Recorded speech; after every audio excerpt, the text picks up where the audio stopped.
ദൈവ തിരുനാമത്തിന് മഹത്വം ഉണ്ടായിരിക്കട്ടെ.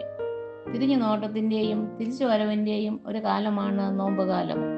ദൈവത്തോട് എത്രത്തോളം ചേർന്ന് നിൽക്കാൻ, അല്ലെങ്കിൽ ഞാൻ ദൈവത്തിൽ നിന്ന് എത്ര അകലെയാണ് എന്ന് ആത്മപരിശോധന ചെയ്യുവാനുള്ള കാലം. പാപബോധത്തോടെ അനുദപിച്ച് പ്രായശ്ചിത്ത പ്രവൃത്തികൾ ചെയ്ത് കൂടുതൽ നന്മയിൽ വളരുവാൻ നമുക്ക് ശ്രമിക്കാം. സങ്കീർത്തകനോടൊപ്പം നമുക്കും പ്രാർത്ഥിക്കാം. കർത്താവേ, എൻ്റെ വിചാരങ്ങളും വചനങ്ങളും പ്രവൃത്തികളും തിരുനാമ മഹത്വത്തിന് ഉതകുന്നതാക്കി തീർക്കണമേ.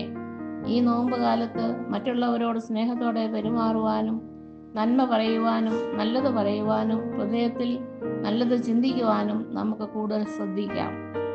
നമ്മുടെ കൊച്ചു കൊച്ചു പുണ്യപ്രവർത്തികളിലൂടെയും ദാനധർമ്മങ്ങളിലൂടെയും നമുക്ക് ദൈവത്തിലേക്ക് കൂടുതൽ അടുക്കുവാനും ദൈവസ്നേഹത്തിൽ വളരുവാനും ശ്രമിക്കാം. അതുപോലെ തന്നെ കുറവുകളോടെ മറ്റുള്ളവരെ ചേർത്ത് പിടിക്കാൻ നമുക്ക് സാധിക്കണം. വർഷം തോറും ആവർത്തിക്കപ്പെടുന്ന ഒന്നായി കാണാതെ നമ്മുടെ ജീവിത നവീകരണത്തിൻ്റെയും വിശ്വാസ ജീവിതത്തിൽ കൂടുതൽ ആഴപ്പെടുവാനുള്ള ഒരവസരമായും ഈ നോമ്പുകാലത്തെ നമുക്ക് കാണാം. നന്മ ചെയ്യുന്നതിൽ നമുക്ക് മടുപ്പ് തോന്നാതിരിക്കട്ടെ. ഈ നോമ്പിൻ്റെ ദിനങ്ങൾ നമ്മെ അതിന് സഹായിക്കട്ടെ. എല്ലാവർക്കും പുണ്യം നിറഞ്ഞ ഒരു നോമ്പുകാലം ആശംസിക്കുന്നു. ആമേൻ.